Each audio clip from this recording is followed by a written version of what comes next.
वहाँ से लेके कोर्ट गेट और सांखला फाटक की और आगे तक जगह हमें आवश्यकता पड़ेगी। एक नैरो स्ट्रिप की जरूरत पड़ेगी, बहुत ज़्यादा लैंड की आवश्यकता, थोड़ा लैंड तो है।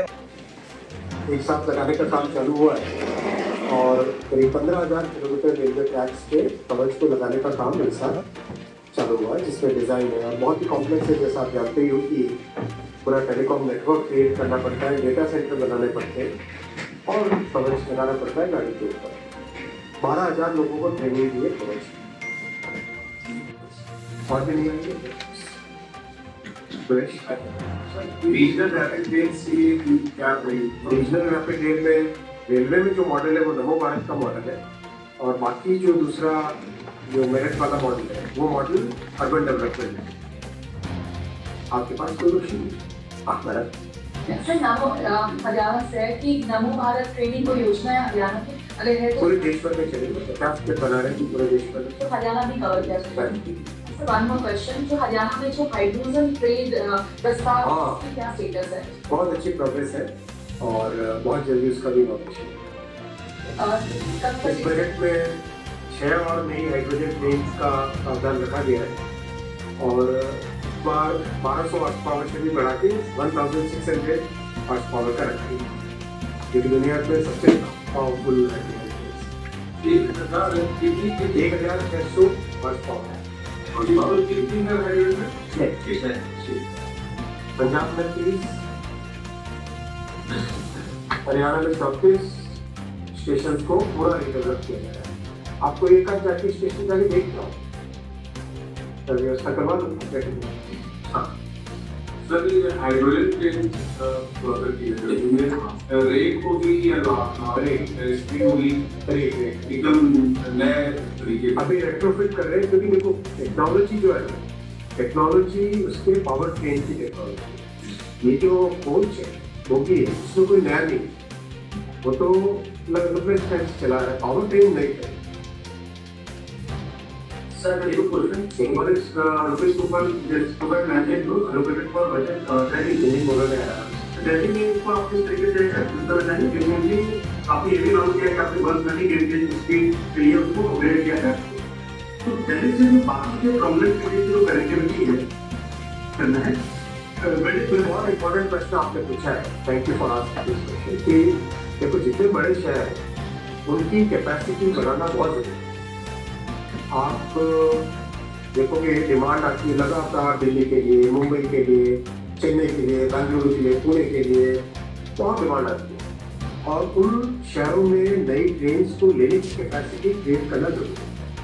इसीलिए बहुत फोकस किया हमने यार्ड्स को रीमॉडल करना, नए टर्मिनल बनाना, नए प्लेटफॉर्म्स ऐड करना, जिससे कि उनकी कैपेसिटी बढ़े। नया टर्मिनल बन रहा है, बन के करीब रेडी हो गया है, बहुत जरूरी है कि चुनाव कर रहे हैं, इसमें भी इनॉग्रेशन नहीं कर सकते, चुनाव के बाद में इनॉग्रेशन करेंगे।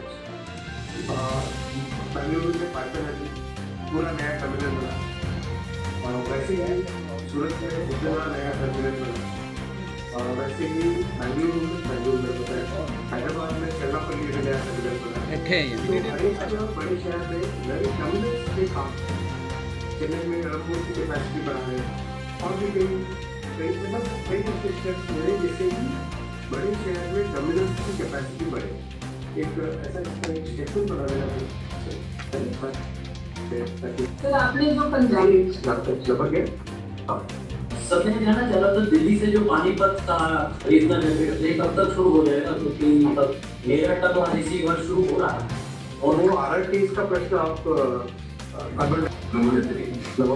नमो भारत रैपिड रेल है, 140 kmph की उसकी डिजाइन है, अभी जो चल रही है गाड़ी वहाँ पे आप देखोगे जो अहमदाबाद से भुज के बीच में वो 130 के लिए अप्रूव हुई थी, उसको अपग्रेड किया गया 140 के लिए और बहुत अच्छा एक्सीलरेशन है, 0.7 या 0.8 एक्सीलरेशन, यानी मतलब रैपिडली आगे बढ़ जाती है। तो देश भर में वो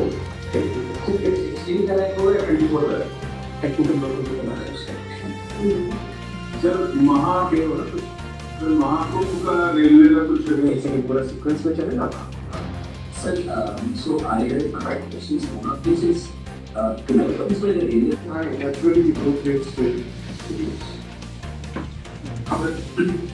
two questions. one following up on what Abhishek asked.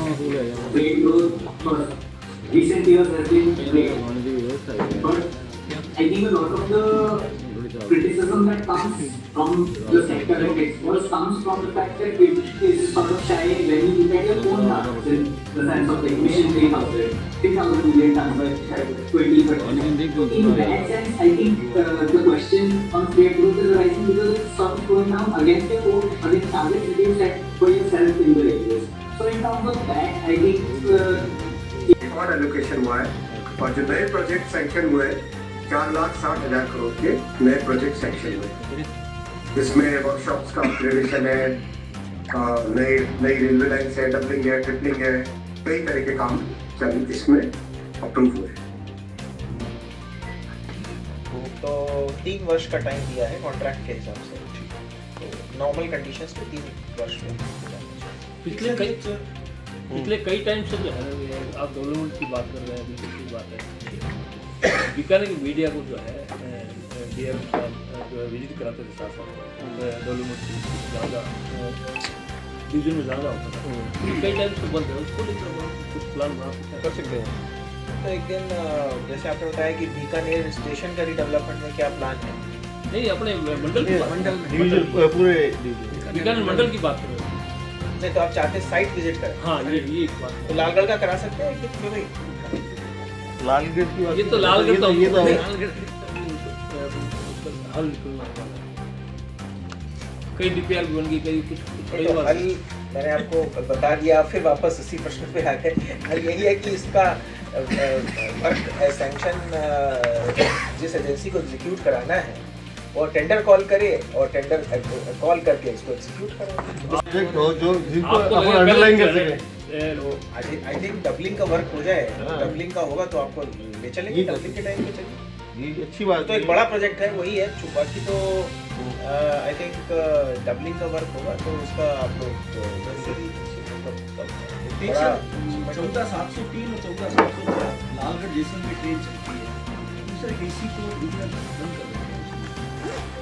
AC coach वो जनरल टिकट लेकर के स्लीपर में नहीं, एसी कोच चलते साथ में टिकट नहीं मिलती। बस वही तो कह रहा हूँ, ये है कि वो रेक लिंक जो है और वो नॉर्मली यूज में नहीं है। सर लोग बोलेंगे तो लोग टिकट भी खरीदेंगे गर्मियों में नहीं, क्योंकि उसमें फिर हमको उसको बैन कराना एक ये जो ट्रायंगुलर सर बना हुआ है टूरिस्ट का, दिल्ली से बीकानेर आता है, बीकानेर से जैसलमेर आता है, आगे जाके खड़ी कर देता है। एक्चुअल में वो जो ये इसकी इंटरसिटी, अगर जैसलमेर का वॉशिंग लाइन का काम हो जाएगा तो फिर हम ऑर्डर देंगे। एक अपने इंटरसिटी जो चलती है वो प्लेटफॉर्म से काफ़ी आगे जाके खड़ी होती है, इससे अपने यात्रियों को काफ़ी परेशानी होती है। उसके लिए अपने प्लेटफॉर्म ट्रेनों लोगों को कहाँ खड़ा होना चाहिए वो एक बेस आइडेंटिफाइड है, वहाँ एक हम लोको पायलट के लिए बोर्ड भी लगाते हैं, तो लोग को वहीं तक जाना है। अलग अलग ट्रेन के लिए अलग अलग जगह नहीं, कोई इसमें प्रपोजल का इशू नहीं है। आपको पता होगा लेवल क्रॉसिंग जो होती है, जहाँ पे लेवल क्रॉसिंग को एलिमिनेट करना है तो ज़्यादातर केस में दो ही पॉसिबिलिटी है, या आप रोड अंडर ब्रिज बनाएं या रोड ओवर ब्रिज बनाएं। तो जनरली क्या होता है, ऐसे प्रोजेक्ट्स जो है जॉइंटली स्टेट गवर्नमेंट और रेलवेज करती हैं। रेलवे अपने पार्ट का काम करती है या उसमें परमिशन दे देती है स्टेट गवर्नमेंट को एग्जीक्यूट करने। तो इसमें एक जॉइंट मीटिंग होकर के हमारे रेलवे के इंजीनियर्स और यूआईटी के इंजीनियर्स के बीच में हो चुका है, प्लान भी साइन हो चुका है, जिसमें 2 जगह उसमें रेलवे ने अपना कुछ लैंड भी यूटिलाइज करने के लिए मांगा था, तो यूआईटी को हम लोग ने परमिट किया है और एक नक्शा पास हुआ है जिसमें जॉइंट सिग्नेचर्स हैं दोनों साइड। अब उस कार्य को यूआईटी को स्टेट गवर्नमेंट को यानी एग्जीक्यूट करना है। ये साइन कब हुए? ये 2022 में 23 की शुरुआत में। रेलवे की ट्रेन इतने साल में निर्माण हुआ, आपने ऑफिसर से कोई क्वेश्चन किया कि इसमें क्या हुआ? नहीं, हम लोग टच में हैं, इससे पूछते रहते हैं, आपके माध्यम से भी प्रश्न आते हैं तो ये प्रश्न हम इससे भी पूछते हैं। उन्होंने बताया कि अभी उनका टेंडर फ्लोट नहीं हुआ है, एक सर कोई रेस्पॉन्स नहीं आया। जैसे हमारे सीनियर डीएन साहब बता रहे हैं, एक बार टेंडर फ्लोट किया था, कोई रेस्पॉन्स नहीं आया। एक सर दोहरीकरण का काम अपना चल रहा है, दोहरीकरण होगा बीकानेर से लालगढ़ तक, तो उसके लिए क्या मकानों को लेके क्या प्लान है? उसमें मकानों का देखिए, रेलवे अपने रेलवे इंफ्रास्ट्रक्चर के लिए प्लान करता है, ठीक है। तो तो रेलवे जो डबलिंग के लिए हमें जो जगह चाहिए, उसकी जगह तो बिना तो कोई रेल नहीं बना सकता। तो उसके लिए जो भी आवश्यकता होगी जगह की डिमांड हम स्टेट गवर्नमेंट को करेंगे और लैंड एक्वायर करके हम स्टेट गवर्नमेंट देगी। एक प्रोसेस है लैंड एक्विजिशन का, आपको सबको पता ही होगा। तो उसके अंतर्गत जो भी लैंड की रिक्वायरमेंट होगी उसको असेस करके और एग्जैक्ट डिटेल मैप के साथ हम और इसमें स्टेट गवर्नमेंट हमारी मदद करती है एक्वायर करने। कहाँ से कहाँ के बीच में अपने को लैंड की रिक्वायरमेंट चाहिए? बेसिकली आप अगर जैसे ही निकलते हैं बीकानेर स्टेशन से, अगर आप टूवर्ड्स लालगढ़ जाते हैं तो जाते ही आई थिंक हमें लैंड की यार्ड वहाँ से स्टार्ट हो जाएगी और वहाँ से लेके कोर्ट गेट और सांखला फाटक की और आगे तक जगह हमें आवश्यकता पड़ेगी। एक नैरो स्ट्रिप की ज़रूरत पड़ेगी, बहुत ज़्यादा लैंड की आवश्यकता, थोड़ा लैंड तो है